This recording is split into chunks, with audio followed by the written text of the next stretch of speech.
What's up, guys and girls? Welcome to episode number 15 on the Better with Brock podcast. I'm here with my friend, my client, Tyler Murphy. Give us a bit of an intro, man. It's awesome to have you on board. I actually should have worn my Support Mate shirt. I just thought of that as soon as I got it. I was like, oh, I've got the shirt, I've got the hoodie. I would have been so prepared. Oh man, good. I got it on. I'm repping it. Yeah, but just give us a bit of an intro.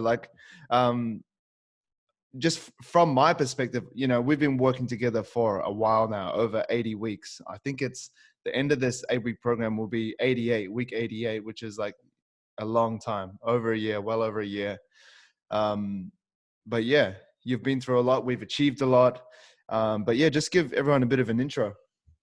All right. Yeah. Hey guys, as Brock said, my name is Tyler. I've been working with Brock since August 2020. Fitness has always been something that's been really important to me, both aesthetically, that's obviously a big part of it, but mental health has always been a big part of it for me. No problem sharing this. I am type 1 bipolar.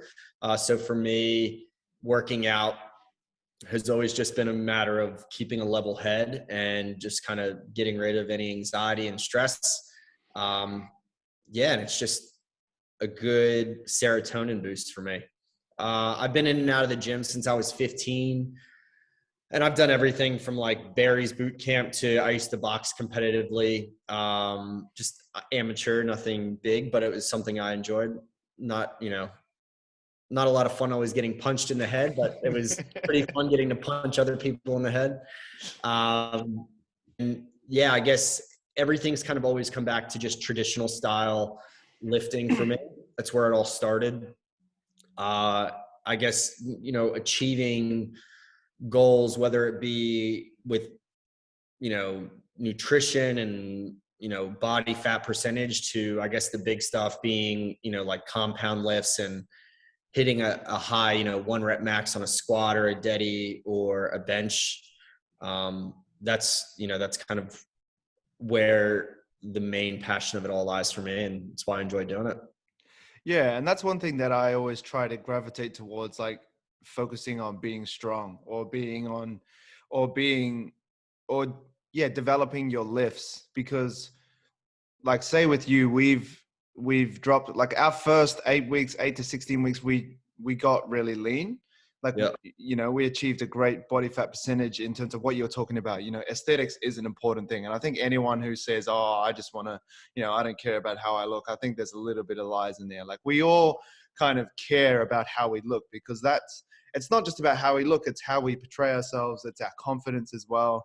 It's our self-esteem, not that we need to tie it together, but it helps when you're looking good because you feel better as well. And Absolutely. It kind of comes through in your confidence. But I think it's important as a coach to be like, well, it's, because sometimes you have to, like, once you get really lean, you have to bite the bullet and realize that you can't just keep getting lean.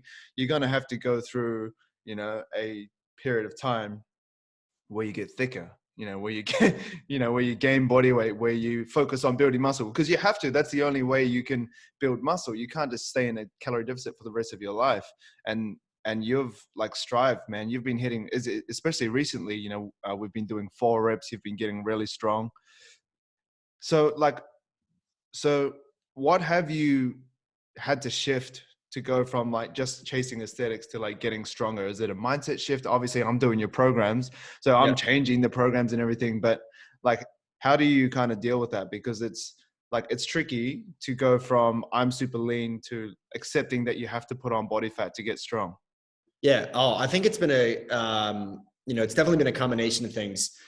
Obviously trusting you, to where I got to a point where I was just like, mate, treat me like your project and just have fun with my programming, knowing that I have these focus areas.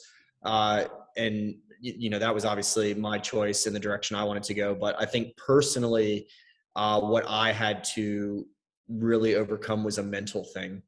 I guess I'm, to some degree have had a level of body dysmorphia, and, coming away from the leanest I've ever been in my entire life. I think I was down to like 7% body fat, which was insane, and it looked amazing.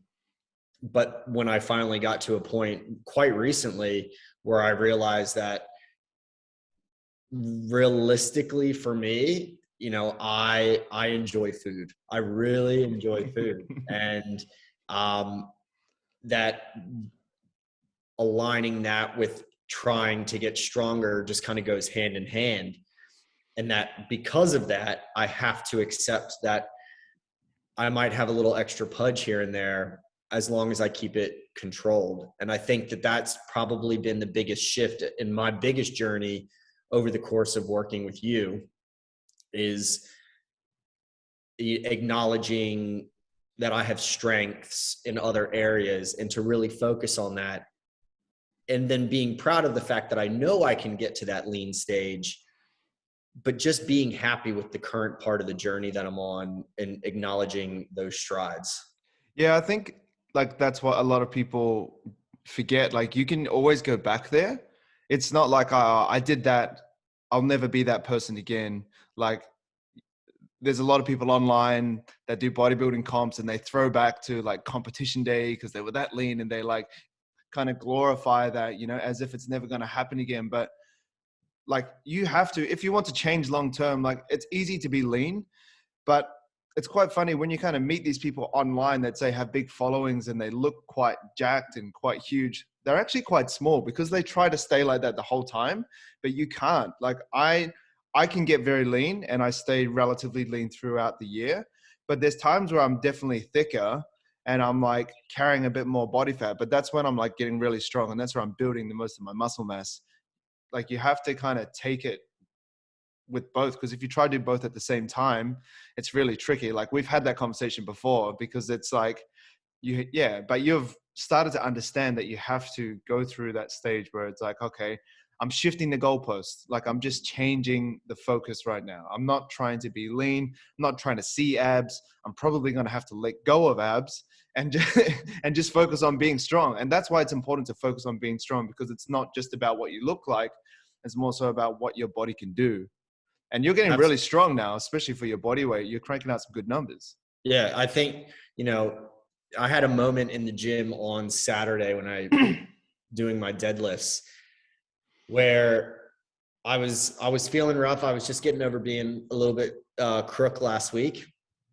And this guy walked up to me, never spoke to the guy in my life, and I had just thrown on the 150s. And he was like, mate, that's impressive.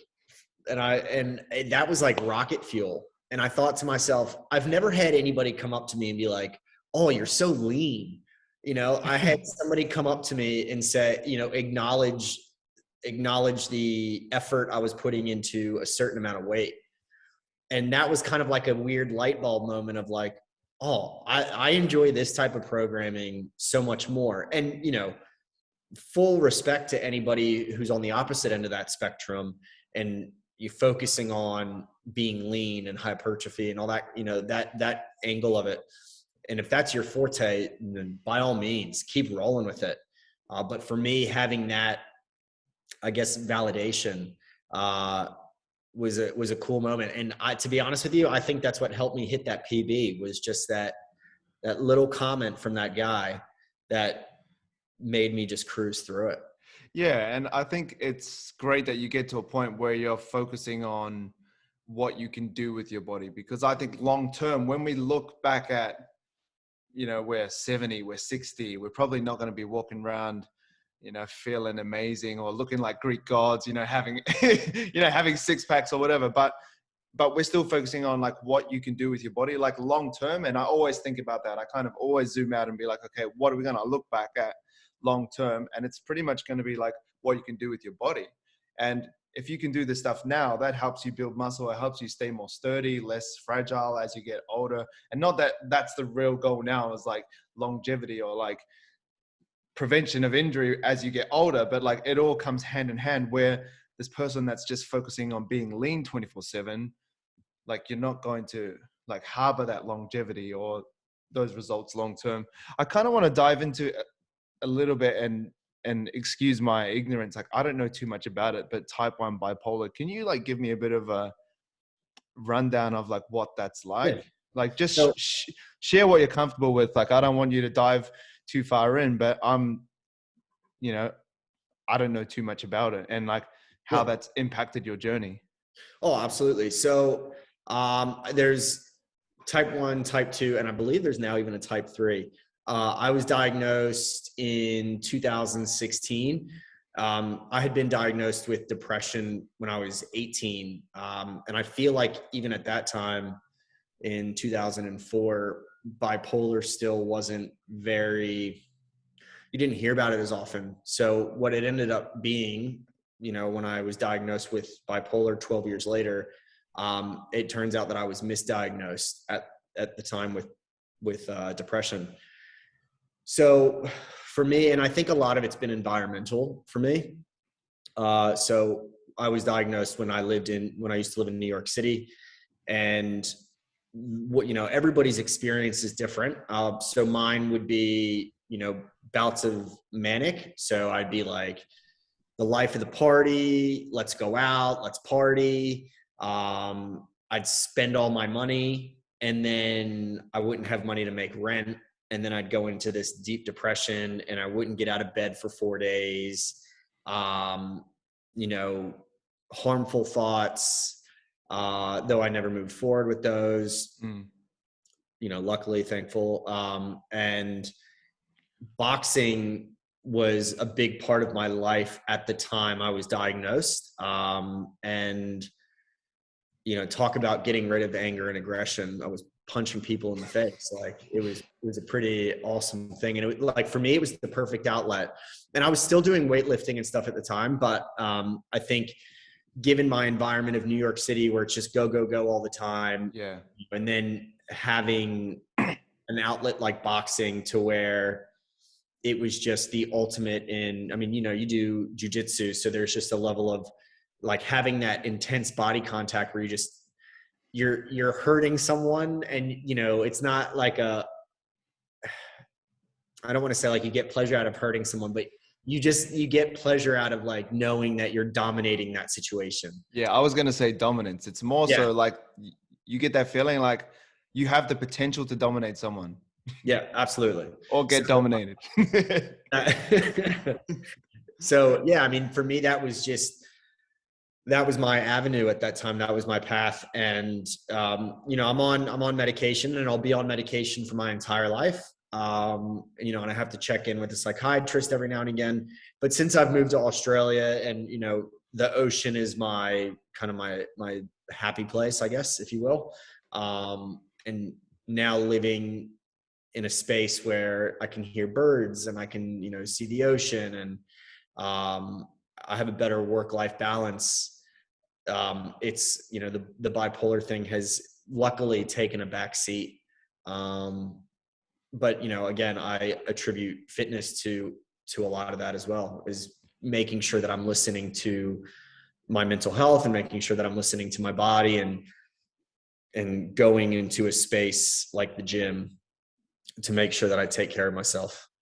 Yeah, there's something about it. And I think like, because I'm doing combat sport as well. Well, like, when you were doing boxing, I'm doing jujitsu. There's something about, I think, combat, like there's something, like they're quite different, jujitsu and boxing, but there's, I don't know, there's something about exerting yourself that feels really good. And, Absolutely. and you get that from jujitsu, from boxing, but you also get that from weights as well. Like kind of just, yeah, like physically exhausting yourself feels really freeing. I'm not, Yep. yeah, like I've never really, like I've struggled with mental health in the past, like especially when I moved away from my family in New Zealand and I lived on my own. I kind of did it to myself. I was like, I thought I had to conquer the world at 18 or at 20. So I like left the house. I was like, I'm going to go change the world. I moved from Christchurch to Auckland, and I thought that was a huge step.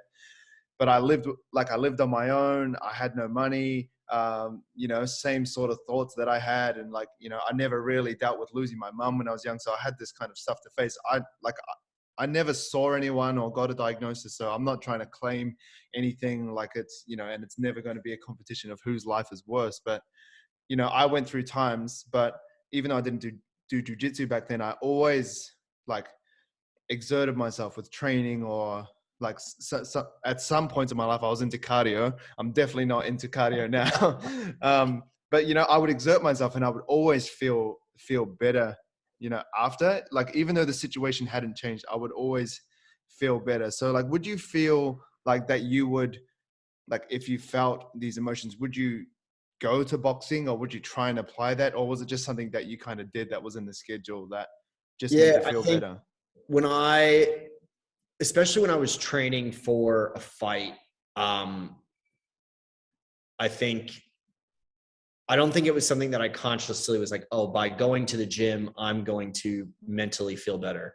When I committed to fighting or, competing, well, that's it. I've committed to competing. So now that means I need to be at the gym at this time and at this time. And like, my coach even moved in with me for 3 months leading up to my fight. Like, That's a I committed coach. yeah, like, we were both kind of in a spot where it was like he was looking for a place to live, and New York City is the most expensive city in the world. Yeah. So paying for a coach was expensive. So we just met in the middle, and he lived with me rent free, and I didn't pay for training. So it was a good, that was our agreement. But by doing so, I had somebody monitoring me 24/7. I had somebody that was holding me accountable at all times. And we were good friends too. Like, that was the beauty in it, to where I would wake up in the morning, and if I was going to grab something that wasn't as nutritious, in competing in the lead up to a competition, he'd call me out on it. Or if I had an early morning session the next day, and I wasn't home by a certain time, I would get a text and it would be like, where are you at?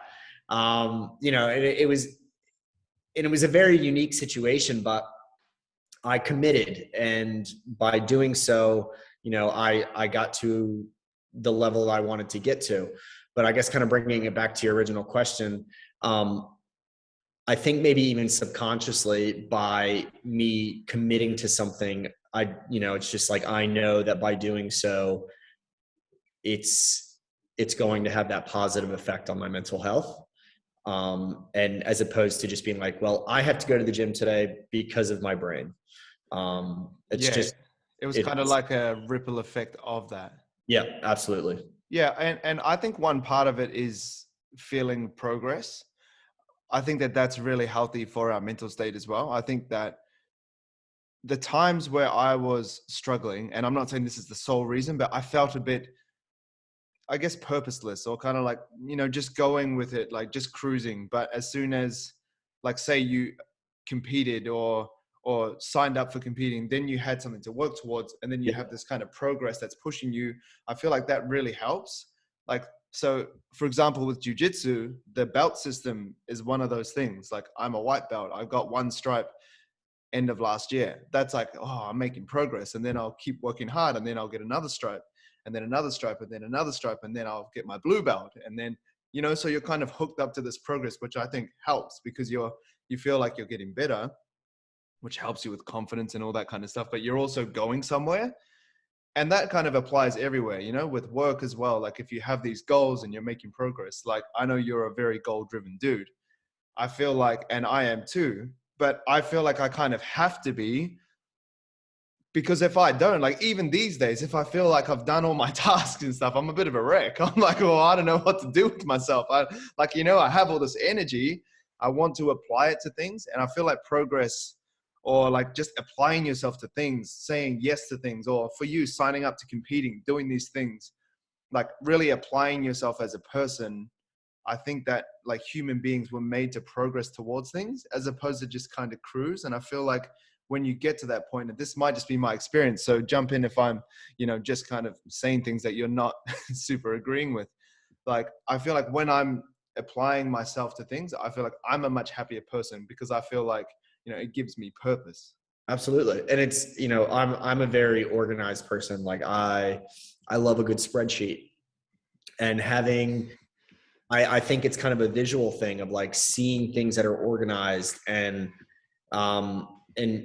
goals kind of fall in that same box of, um, knowing what you're working towards, knowing what the equation is to get the result that you're hoping for. And I to bring it to our training program, weekly check-ins. And you know it's funny, like if I hand my partner my phone, or I give my phone to a friend, like, hey, can you find this for me? And it's like, most people are like, don't scroll through my pictures. And it's like, well, you can scroll through my pictures, but there are going to just be a ton of photos of me in my underwear from my monthly check-ins.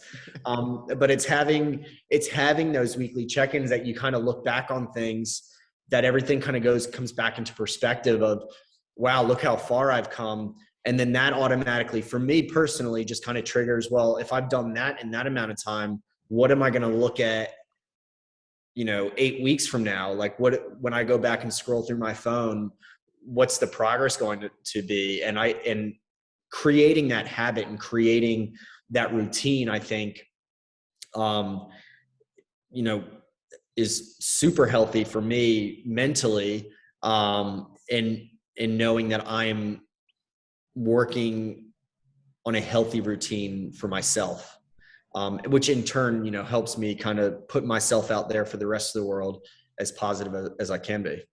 Yeah, yeah, 100%. I think it's like, I think looking at progress, like even just a transformation photo, like, to come back to that, like progress kind of brings you purpose and then like kind of motivates you at the same time. Like just seeing your transformation photos, like I remember, like, especially with fat loss, because it seems more extreme. Like as we're talking about, if you go into building phases and surpluses and just focusing on getting stronger, often aesthetically the change isn't huge. It's more what your body can do. But when you're going through fat loss and you see the two photos side by side, you see where you started and where you come from, like it's a massive pat on the back, and that gives you that confidence to keep going and keep making Yeah.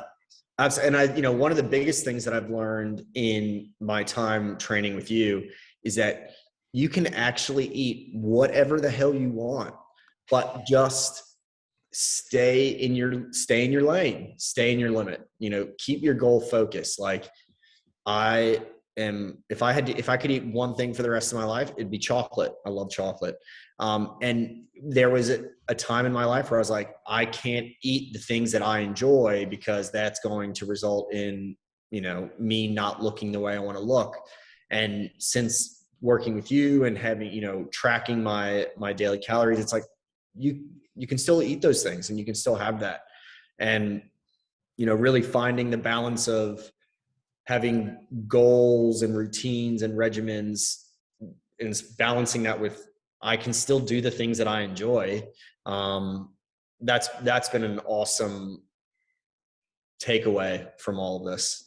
Yeah, and I think that's one thing that fitness has definitely moved away from, that kind of hardcore, you can't eat anything else but clean foods and you have to be super extreme. I think we're kind of coming away from that a little bit. Yep. But I kind of wanted to talk to you about what America is like with training and with nutrition stuff. Because I remember I used to read articles and go on websites, check out guys, and they were often from America, on like what they ate, the fitness model lifestyle, like what their training was like. And it was always very restrictive. It was always very extreme. Like you have to do this at No 9 carbs. a.m. Yeah, 9 a.m. You have to have just like chicken and greens. And then, 12 p.m. you have to have tilapia and greens. And then you might have a small little teaspoon of oats pre-workout, like it was like very restrictive. Or Like, waking up and having apple cider vinegar.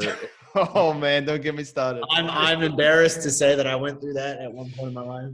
Yeah, me too. But like, was that like, and I want to say like it was an American thing, but I don't want to like say that. Like, I'd love to know what it was like for you living in New York. Like, what was it like? Like, what were people saying? You have to be keto. Was it like that whole type of thing? Or Well, I mean, there was always, like, granted, I've lived in Australia for going on 6 years now.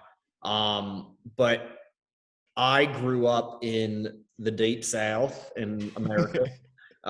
So obesity is like rampant. So I guess fitness is, different depending on where you are in the United States. That's not to say that there are not fit people in the deep South, but statistically, you're going to find more people who are obese and overweight than you are fit. Now, when I lived in New York, you walk everywhere all the time. So, people are hitting 20,000 steps a day as opposed to Yeah, 10,000 steps a day. And, you live in Sydney, like when you live in a major city, walking is just, like eating, you just it's do what it. you do. Yeah. And then, when I was living in New York at the time, like the big crazes were, Barry's boot camp and, that kind of hit style training. And I just think, another part of New York is looking good. So Yeah. fitness was just about working out so you could look good. And, when you went out at night, you looked like all the beautiful people. So, it was definitely part of society. For whatever reason, when I lived there at the time, I feel like keto was massive. Keto was a big thing at that time. Um, I remember a lot of people were like on what was the caveman diet? Like Oh, paleo? paleo. Yeah. That was a big No thing. processed foods, like Yeah. no like carbohydrate vegetables. It was very, yeah, just like meat, vegetables. Like you weren't even allowed grains. I don't think you were allowed grains. It was, and then I remember there were quite a few people that just at the time I was leaving, I remember they were on only like raw, like they would only juice. Like that was their thing. They would get all their nutrients from like juicing. And I'm like, how can you not chew something? Like, like I get enjoyment out of chewing. So yeah, now that I've been here for when I first moved over here, I had every intention of living in Sydney, but the first place I visited was the Gold Coast. And I was like, oh, this is home. Yeah. And the Gold, Actually, yeah, a lot of people from yeah, Sydney are actually moving to the Gold Coast now. I mean, it's the way of life and it's just beautiful and, it's blue skies majority of the time. But the Gold Coast is probably like per, capita or whatever the ratio is probably one of the most fit places in the world. And everyone's up so early. Everyone's up so early. Like Too early. I've usually, to be honest with you, I've usually hit my 10,000 steps by like 7 a.m. It's crazy. Because everybody's up at 5 a.m. and walking. Yeah.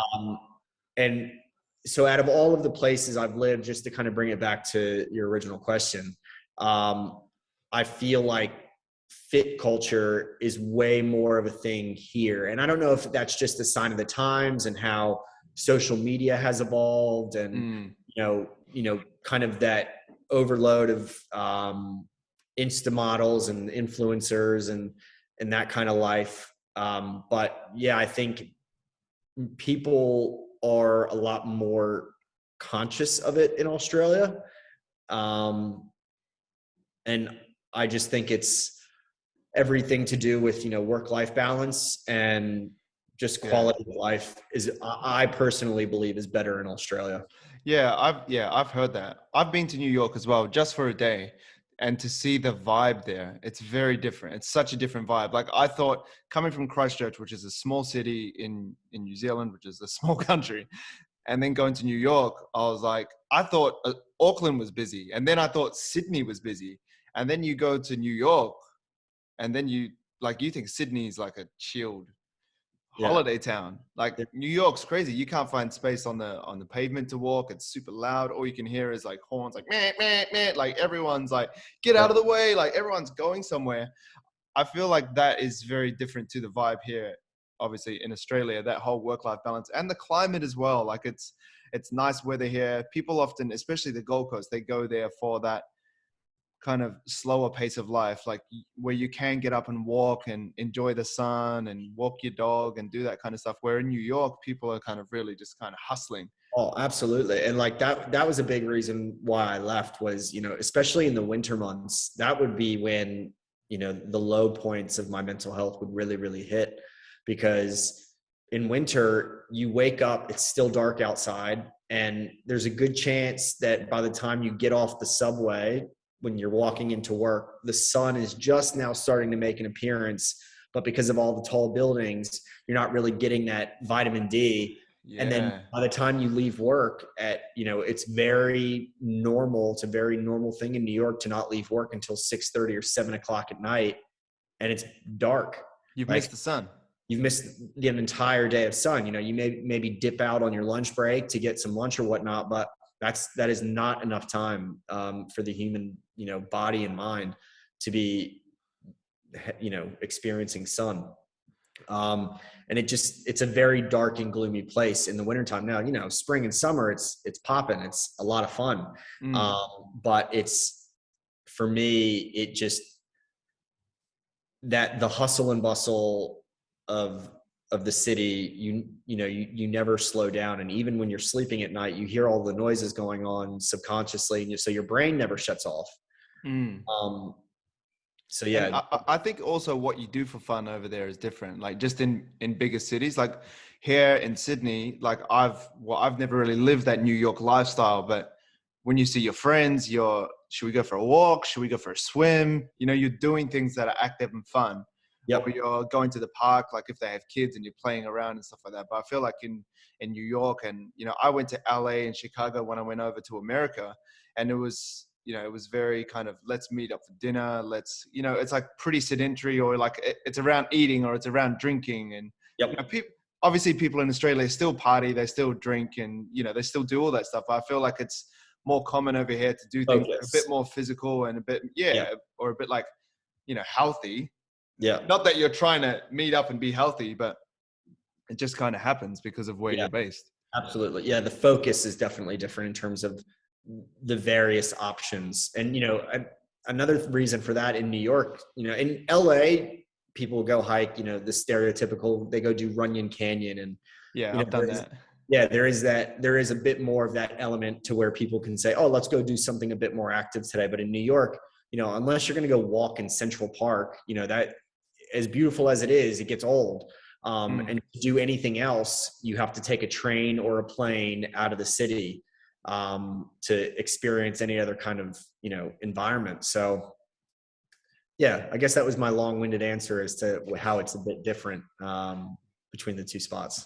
Yeah, I guess I've just seen, like, especially dealing with a lot of clients in America and like you being there, but also seeing what Australia is like. Because I feel like American people in general kind of, well, I just felt like they've like fallen for stuff a lot harder, but I feel like the marketing's a bit more aggressive over there. Like there's this guy that was like, I don't even want to say his name, but he was saying like, tea is bullshit. Tea is killing you. If you drink tea, blah, blah, blah, and like, I'm not saying that all Americans are like this, but he's like, he's like saying that it's like thing that's going to kill you. And it's like super extreme. And you watch that and you kind of get a bit like, oh man, Yeah. maybe I shouldn't do that. Yeah. And I feel like I've been trying to almost unteach this kind of extreme marketing, because that's what's like popping off. That's what gets views. That's what turns Yep. heads. And especially fear-based marketing. Yeah, it's like fear-based. Yeah, it's like manipulation as opposed to motivation, which is what Simon Sinek talks in that book, Start With Why, which is what I'm reading at the moment. But yeah, it's very fear-based. Yeah, like don't eat this, or you're going to be fat, or don't eat this because it's going to kill you.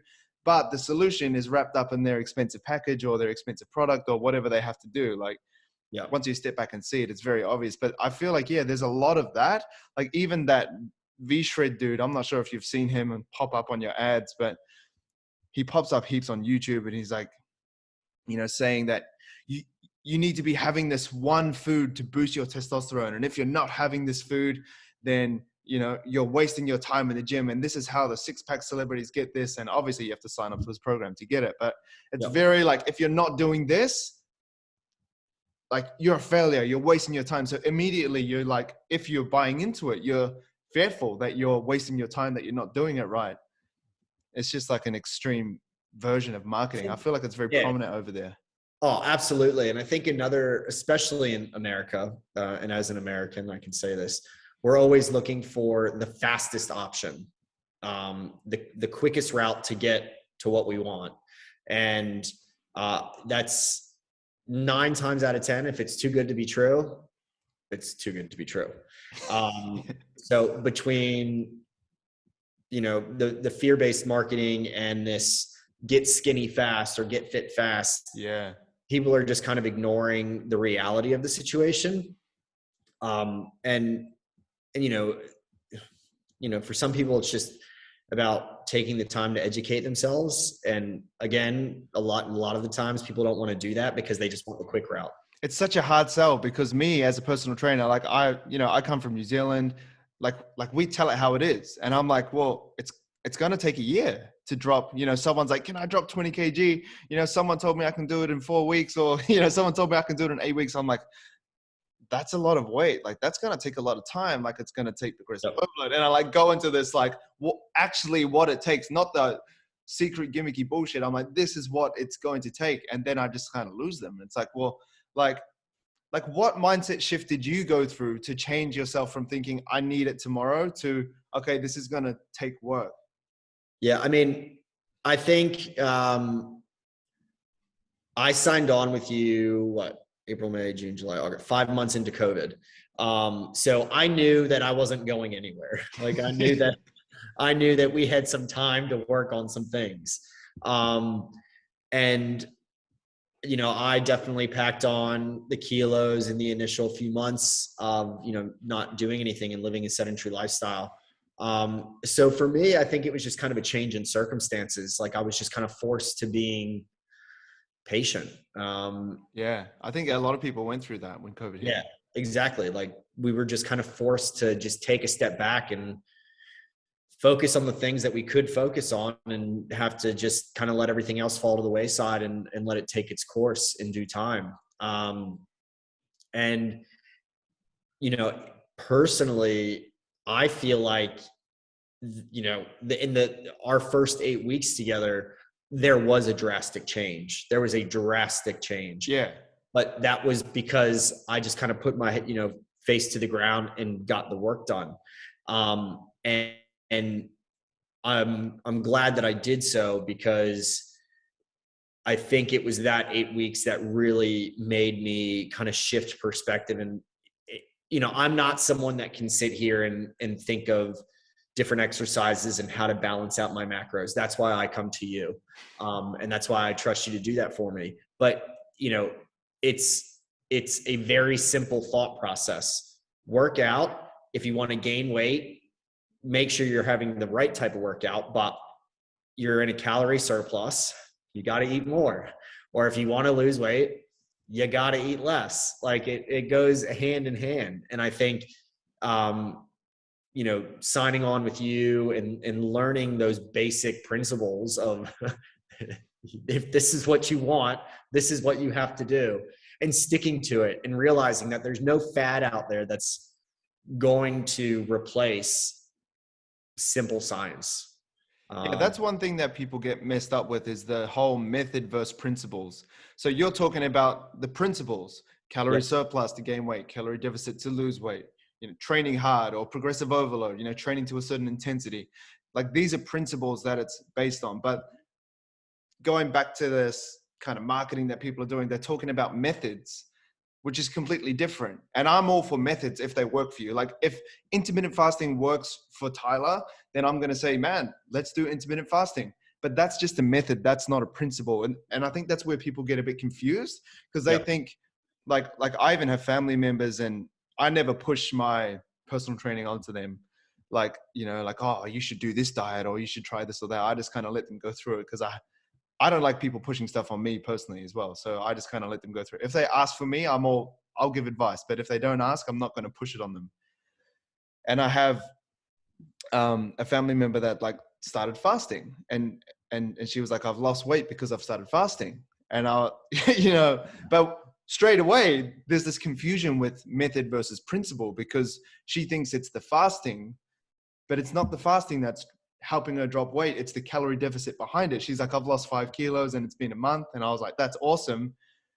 And I was trying to explain, but like, it's, you know, because now she's frustrated that she's stopped losing weight and she's fasting. But so now, you know, the method's not working, but I need to talk about the principle. And I feel like that's where people get a bit mixed up.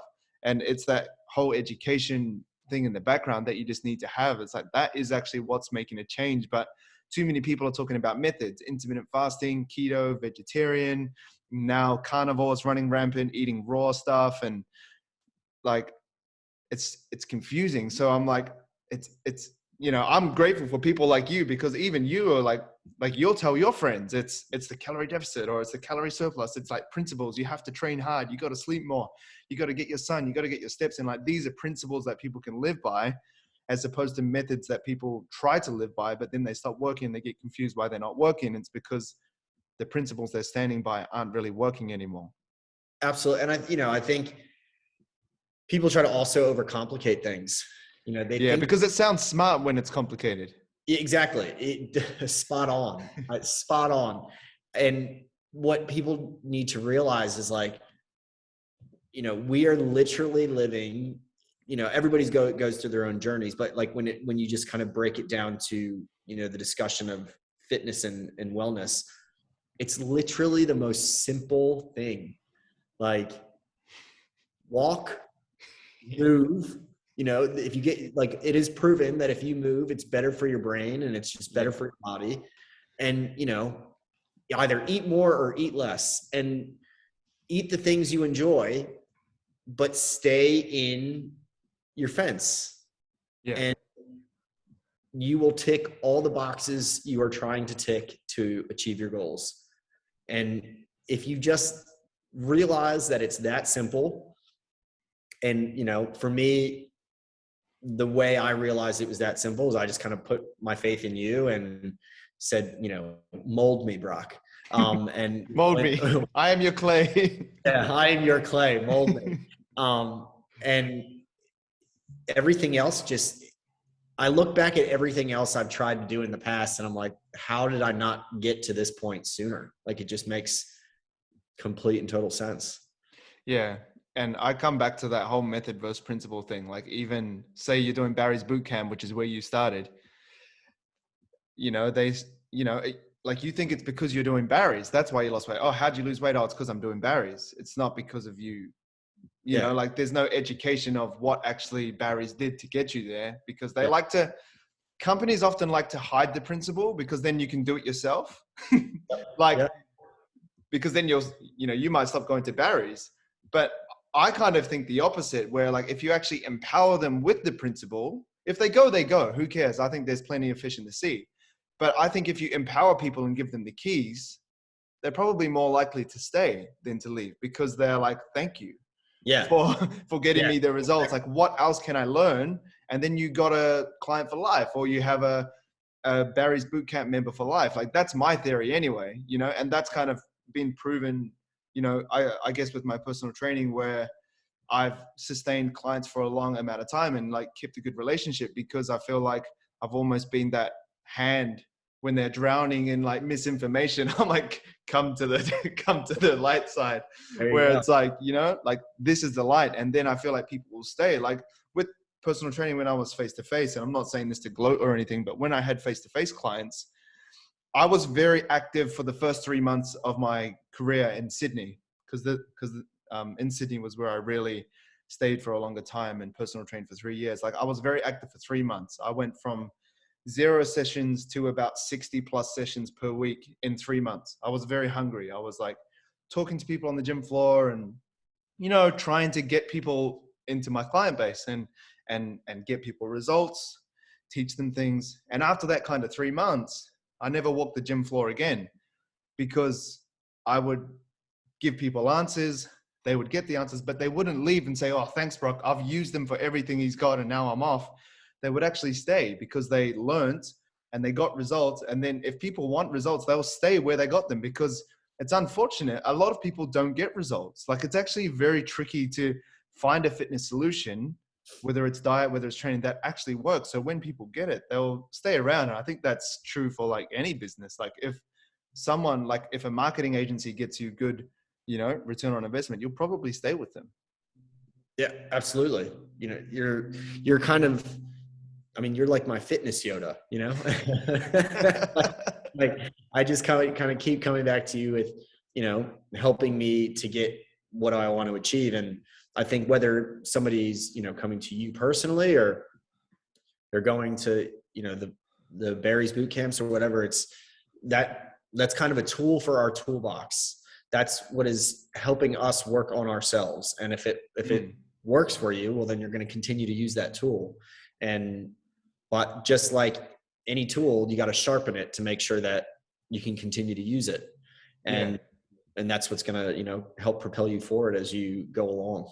Yeah, I think that's where like it's important to keep learning. Like I think giving people tools is empowering for you also as well. I'm just speaking from as a trainer because I've taught you stuff, but I'm still learning because I need to keep learning. Because if you do get everything and you kind of use up all your resources, then there's no need to stay with me or to stay with, whatever you're using or Barry's boot camp, because then you've learned everything. So it keeps me on my feet as well. Like, I've been saying this quite a while, but I've been studying for like the first hour when I wake up because I just want to get it out of the way because I don't enjoy studying, but I have to do it because, I'm going to teach you stuff later on that you'll be like, oh, I never knew that. Like I was learning about oxidative stress this morning. I don't find that super exciting, but it's what's going to help me with my programming, but also how you live your lifestyle and how stress can impact your results. So, it's stuff that in the future I'll be able to tell people and tell you and tell everyone else in Team Brock Ashby. But if I wasn't sharing any information with you, you'd probably be like, well, I don't need to stick around anymore. So it's that kind of continual educational journey. Yep. What would you say the biggest thing that you've learned from at the moment, like not necessarily from me, but like with fitness that has worked for you, that you're like, I'm so glad that I learned this? What's been that thing? Well, I'd say it's two things equally. I think it's the nutrition side of things. And, you can still enjoy your food and enjoy what you like to eat. But I also think the progressive overload has been a really kind of like like if you do 4 sets of 4 at the same weight, you're going to be at that same weight. Whereas if you start maybe a little bit lower than what your max is and work your way up, and maybe it's a mental thing, I don't know. But for me, like when I go back into my Brock Ashby app and I see what the weight I did last week was, I'm like, okay, well, where I was at my second set last week, I'm going to make that my first set so that I can just incrementally go up so that when I get to my last set, I'm just a little bit above where I was last week. And, everybody thinks that they got to throw another 20 kilo plate on each side to make the jump. And it's like, no, it's all about like incremental. And it's, instead of throwing a 20 kilo plate on additionally on each side, and if you can, then you're not starting high enough, first of all. But if you throw, maybe a 2.5 kilo on each side, that's 5 kilos more than you did last week. And that's going to be where your body really starts to make the change. And by doing those things, I've been hitting PBs like crazy. And it's been amazing that each week I'm like tagging you on Instagram, like PB. Yeah. And it's been a crazy response to my training. I think it's, like it's not the amount of weight that you're putting on, it's the fact that you're putting weight on. Yep. I think that's much more important. And it comes back to that kind of, you want that quick fix, quick result mentality that people have, like, I need to put 20 plates on and get strong really fast. But if you kind of zoom out and have this big picture and you're like, even a 2.5 plates, awesome. Because when you look back over time, and it gets harder to get stronger at that rate, it does get hard to get strong as you get more advanced because your body's like, well, I've seen a lot of this stuff. Yeah. Like as you get stronger in those little increments, that's where the progress is. It's the overall trajectory, those small, like I'm even happy for 1.25 plates on each side. Yep. Same. Like anything. Yep. Especially on the heavy compound lifts, like that. I feel pride for any little bit amount of weight extra more than I did the previous week, because I know that I'm getting stronger. And who knows, maybe I could have done that same amount the last week, but it's seeing it in front of me on the app to say, oh, well, now I'm doing more than that, because in the long run, I'm just going to keep going higher. And that's for me, that's a huge motivation. It's like some people like to run and they like to get a better time than they did last week. For me, I like to see that I put more weight on the bar than I did last week. Yeah, and just from a physiological point of view, like your body is saying, I've never seen this stimulus before. I've never lifted this amount of weight. I'm going to need more muscle to lift this. So then Yep. that's how, to put it really simply, that's how you build muscle. You do things you haven't done before. Yep. It's like, Absolutely. yeah, like that's how you do it. I think one thing that really shifted, I guess, in my experience in terms of getting stronger is that as well. Just the fact of progressive overload and whatever that looks like. For example, for me at the moment, my lateral raises have maxed out at, like, I'm doing 15 reps for 10 kg. If I go up to 12.5 kg, I can only get about 8 reps and then I'm gone. Like, it's a big jump for lateral raises because it's a small muscle. So what I've done this whole program is 15 reps for the first week. And then I've done 16 reps for the second week, 17 reps for the third week, and then 18 reps this week, which is what I've been doing. Just because I can't lift a heavier weight, but all I'm doing is doing an extra rep. But it's still a signal to my muscles like, hey, you haven't done this yet. So I'm still going to be making progress. It may not be as fast or as exciting as putting in a new weight, but it's still the fact of progressive overload. And that's where that patience comes into it. And that idea of making progress that you have to kind of just get obsessed with is like, it's just the fact about progress, not how much progress, because the more you do it, the harder it gets to make these crazy jumps and it kind of look impressive. It's often not impressive. 1.25 plates. It's like, they're like this, they're tiny. Yeah. Yeah. No, and I think, again, that's where people kind of overcomplicate things, is like, just look at it in its simplest form. It is progress. And it doesn't need to be, it doesn't need to be like, oh, it's progress, but you don't need to put the but in there. It's you've made a stride in your training, and focus on that, because that's going to be what keeps moving you forward to the next level. 100%. It's just progress. Like, just be happy with that. It's Yeah. not, but it wasn't this, or, but I could have done that. It's just progress. Yeah, exactly. I want to talk quickly about support mates because I love what it's about. Yeah. You're wearing the t-shirt. I know that it's something that you're running. Can you tell people a bit what it's about? Because I'm 100% behind it. Yeah, And absolutely. I think it's a great cause. Yeah. Well, thank you for your support, first of all. So I started Support Mates in 2019. We are a Gold Coast-based disability support service, and we help young adults who are just transitioning out of high school kind of find their place in the community through various, community activities. But we place a big focus on health and wellness. So, yeah, we'll go to the movies today or we'll go bowling today, but before we do anything, we're going to either do a gym workout or we're going to hit our steps.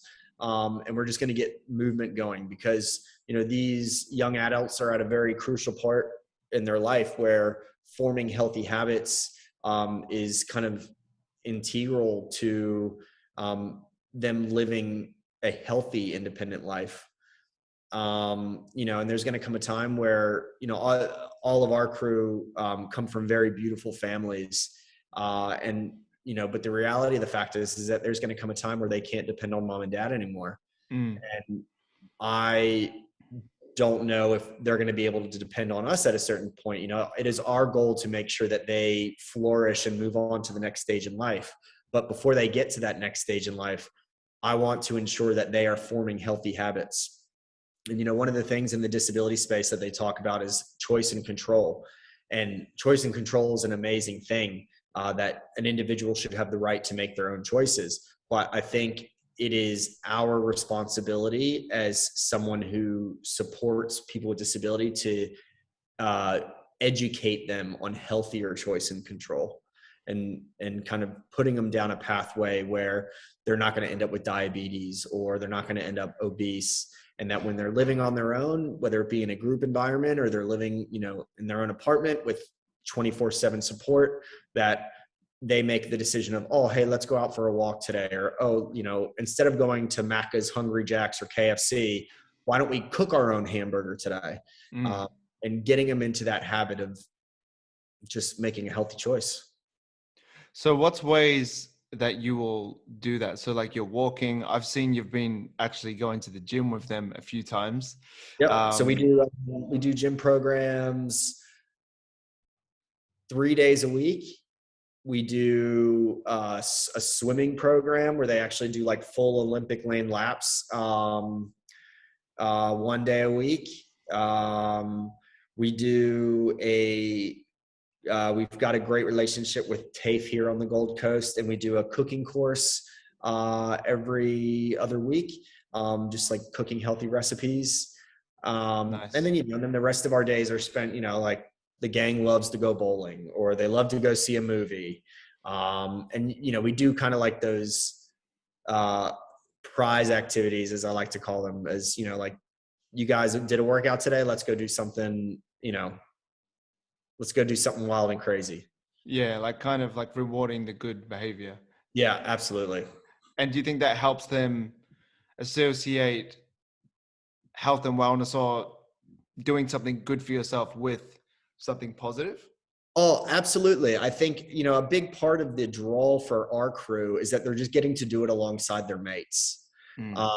So they are just spending time with their friends, and they're associating healthy outcomes with doing things with friends and doing those other fun things. So it's just it's all of these influences that are really, kind of coming together that are hopefully going to help them set their own routine. Yeah. And I think associating that with positive reinforcement is so important, because often, especially as adults, when we're kind of past that young adult phase, or even through that time, you tend to associate things like eating healthy as boring or bland, or, depriving yourself of something tasty, or, oh, I have to do exercise. Like it's kind of like, it feels like you're sacrificing something as opposed to building towards something. Yep. Like that's a very common, like, especially when I first started as a personal trainer, and I was very naive. I thought, everyone loves training. Everyone loves fitness, because I was a sporty guy. I was like, if I could do sport my whole life, I would just do it. If I could eat well, I would. But I would deal with these corporate people that were, kind of double, triple my age when I first started personal training. And they were like, I hate working out. It sucks. Like I get sweaty, I get sore, I get tired. The food tastes boring. So it's really important, I think, that you're doing that, like associating it with building towards something, with positive reinforcement, with, hey, this is actually doing something good for me, as opposed to, oh, this is just making me tired. And like, I'm not seeing the results. And kind of, if you keep associating that with something positive, it's going to be something that you can sustain. Absolutely. As opposed to just trying to put up with it. Yeah. And for me, like I'm right there with you. Fitness has always been something I've really enjoyed. And I think with my mental health side of things, knowing that the positive effects that working out have had on my mental health, I wanted to be able to share that with the young people that I support, because, there is a massive health gap in Australia for people living with disability compared to Australians living without a disability. And the ripple effects that has on mental health is also pretty disturbing. So, if we can help change that, and we can help, narrow that gap even just a little bit, for our crew specifically, by, kind of getting them into these routines, well, then I know that there is a less likelihood that they are going to be struggling mentally. Yeah. And it's yeah, like I was saying, it's such a great cause, man. You're a champion for trying to close that gap and giving them, the best opportunity in life. I want to wrap up the podcast with one question that I've been asking, and it's to do with just becoming better in general. This is the Better with Brock podcast. And my original thought behind this podcast was just to help people become better in any way. whether that's through training, whether that's through nutrition, or just through simple changes they can make, or simple acts of progress that they can do. What is one thing that you do every day to ensure that you become a better person? I think working in the space that I work in is a big part of ensuring that I'm doing my part for society and for the world. But I think what allows me to do that is my focusing on my fitness and my nutrition, because that puts me in a good headspace so that I can then show up for the people that depend on me. So doing you, like making sure that you're looking after yourself so you can look after other people. Yeah, spot on. Yeah. You can't be the best version of you unless you're there for you first and you focus on that. And by doing so, your ripple effect that's going to have on the rest of the world. If you're in a happy mood, that's going to, as woo woo as this might sound, that vibe is going to be what you put out into the world. No, I'm 100% behind that. I'm the same. Like, I wake up and I do my thing that I do every morning, my gratitude, my quotes, who I want to be, who I want to help, all that kind of stuff, because I know that sets me up. And like, so you have the physical people that you're showing up and working, you have your support mates. I have more like an online community, or like a team, that I feel responsible to. And I used to have the face-to-face clients that I used to be responsible for as well, because I remember when I was face-to-face personal training, I would be 4 hours sleep. I was trying to grow my online and do crazy hours and stuff. And I would show up every time, wake up 4:45, bang, walk into the gym, do my thing, because you feel like you have these people to look after. But you can only look after them if you're feeling 100 yourself. Yeah, absolutely. 100%. Because people, whether you realize it or not, people will know when you're not 100% you. I got that a lot. Oh, Brock, you look tired today. I was like, they can see. People will recognize when you're not in the space. One of my guys who has an intellectual disability, unfortunately, there's a lot of people out in the world who will discredit someone with an intellectual disability, but we're all switched on in our own way.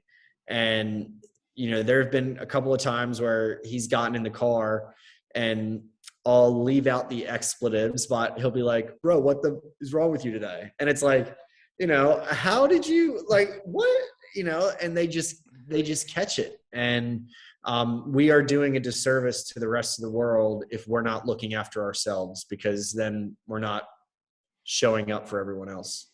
Yeah, 100%. All right, man. Well, I think we'll wrap it up there. It's been awesome. We've been chatting. Well, we chatted for probably half an hour before we actually jumped onto this. Yeah. So for us, it's been an hour and a half podcast, but you'll only get an hour of it. But man, I appreciate your time. I know you're a busy dude. Thank you. I appreciate you inviting me along for this. So thank you.